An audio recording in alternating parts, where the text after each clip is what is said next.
what makes the process of getting a loan so difficult?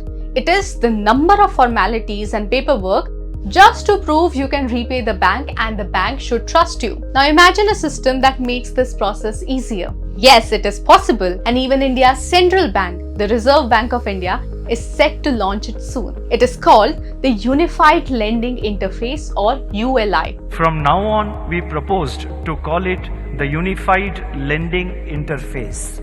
I repeat, the Unified Lending Interface, that is ULI.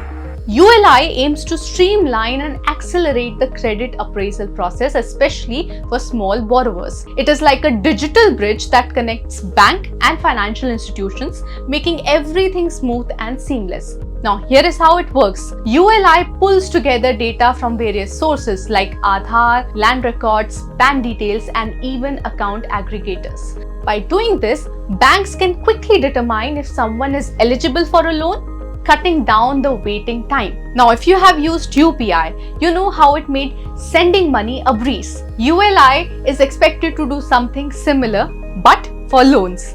And guess what? A pilot version of ULI has been around since August 2023, helping people get loans like Kisan credit cards and home loans. So what's in for us? Now first, it speeds up the whole loan process by using data from multiple sources. Second, your data stays private because it is all based on your consent. And third, it makes it easier for banks to plug into the system, less hassle for everyone. The RBI plans to roll this out across India soon. Just like UPI changed payments, ULI would change how we get loans. It is expected to have big impact, just like Jan Dhan Aadhaar mobile and UPI systems. Now, of course, there are some challenges as well.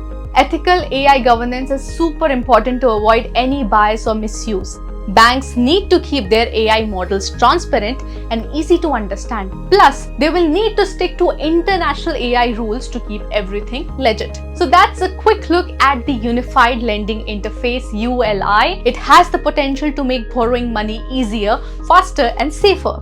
We'll keep an eye on how it develops, so stay tuned for more updates.